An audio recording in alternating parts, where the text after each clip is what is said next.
Wow, where do I even start? What a fantastic event to be involved in. The weather really helped us out this year as well. Fantastic sunshine for the whole weekend.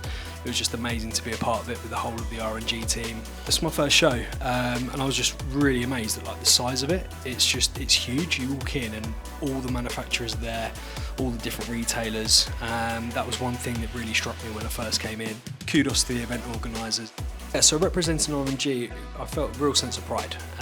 R&G, a really well-established brand, been going 20 odd years. To be able to be part of that was quite exciting for me. And also speaking to people, everyone's aware of the R&G name, so that was a real sense of pride for me.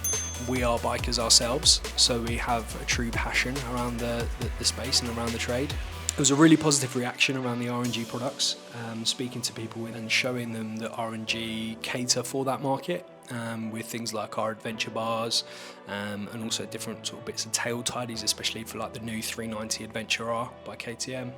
Our new tail tidy for that was super popular, and also the third-party brands that we represent, such as Denali and Barkbusters, obviously huge names in that space.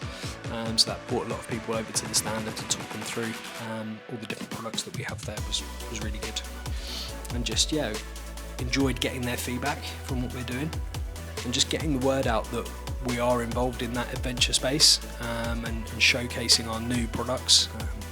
So this year was a real highlight for me, going to ABR. Can't wait to go there next year. We are going to be representing the brand there in 2027.